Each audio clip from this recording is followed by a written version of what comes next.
Bonjour, bienvenue à cette capsule pensée du jour. Aujourd'hui, on continue notre réflexion sur le racisme, sur la discrimination. Et encore dimanche, on pourra continuer encore la réflexion à ce sujet-là. Aujourd'hui, j'aimerais qu'on puisse voir à quel point le péché peut influencer notre vision des différences les uns avec les autres. Et je nous invite au tout début de la Bible, dans Genèse 4, on voit que Adam et Ève ont des enfants. Le premier s'appelle Caïn, le deuxième s'appelle Abel. À partir du verset 2 de Genèse 4, ça va dire Abel fut berger et Caïn fut cultivateur. Au bout de quelque temps, Caïn fit une offrande des produits de la terre à l'Éternel. De son côté, Abel en fit une des premiers-nés de son troupeau et de leur graisse. L'Éternel porta un regard favorable sur Abel et son offrande. Puis là, on voit que c'est vraiment l'aspect des premiers-nés de la première partie qui semble faire en sorte que le regard est favorable sur Abel et son offrande, mais pas sur Caïn et sur son offrande. Caïn fut très irrité et il arbora un air sombre. L'Éternel dit à Caïn, « Pourquoi es-tu irrité et pourquoi arbores-tu un air sombre? Certainement, si tu agis bien, tu te relèveras. Si en revanche tu agis mal, le péché est couché à la porte et ses désirs se portent sur toi, vers toi, mais c'est à toi de dominer sur lui. » Et ce qu'on voit, c'est qu'on voit au verset 8, quand il dit à son frère Abel, « Allons dans les champs. » Et alors qu'ils étaient dans les champs, il se jeta sur lui et le tua. On voit que Adam et Ève ont commis le fameux péché, le péché initial, où est-ce qu'ils sont sortis du jardin. Et la première chose qu'on remarque, c'est toute l'influence du péché sur leur relation à eux deux, mais également au niveau de leurs enfants. Puis c'est spécial parce que les deux naissent et puis on voit que les deux ont des intérêts différents. Il y a des différences qui sont là. Il y en a un qui est plus cultivateur, l'autre est plus un chasseur, j'essaie de voir, qui était un berger. Et puis, ce qui se passe, c'est que cette différence-là finit par déranger. Et arrive le moment où est-ce que chacun fait une offrande à l'Éternel. Il y en a une qui est agréée et l'autre pas. Et malgré ce qui est en train de se passer, Dieu l'avertit. Il avertit Caïn en lui disant, « Hey, si tu agis bien, la prochaine fois, tu vas te relever, mais fais attention, le péché se porte, les désirs se portent vers toi. Puis c'est à toi de dominer sur cette haine-là que tu as à l'intérieur. » Déjà, on voit que les différences l'un et l'autre, cette rivalité entre frères, suscite toutes sortes de haine.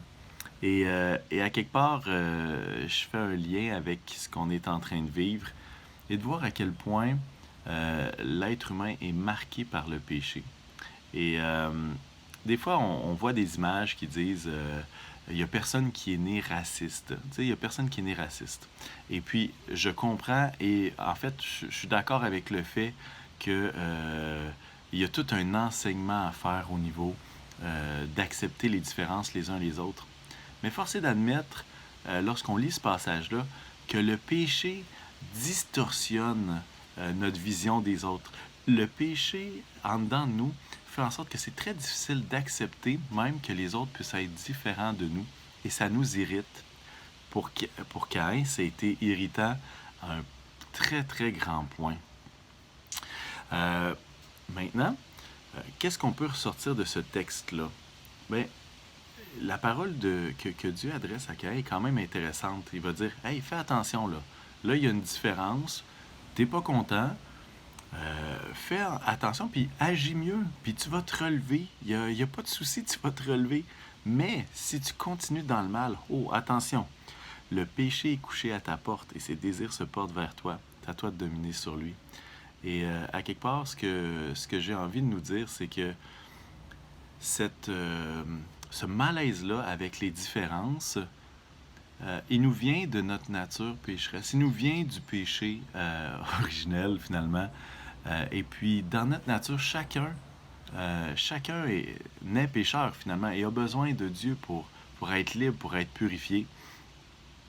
Et je crois que dans notre malaise face aux différences, on a besoin d'écouter cette parole-là très attentivement. Certainement, si tu agis bien, tu te relèveras, Et si en revanche tu agis mal, le péché est couché à la porte et ses désirs se portent vers toi. C'est important, je pense, de ne pas se laisser emporter par ce malaise-là qu'on a des différences. Et là, on peut faire référence aux cultures, à la langue, à la couleur de la peau, aux différences de façon de penser, de façon de voir. Faisons attention de ne pas entrer dans comment je dirais ça? Dans une haine des différences, alors que même les Écritures, c'est à toi de dominer sur lui. C'est à toi de dominer sur ces désirs-là qui te poussent vers le mal. Alors, soyons de ceux, et le message est le même depuis le départ, depuis les dernières semaines.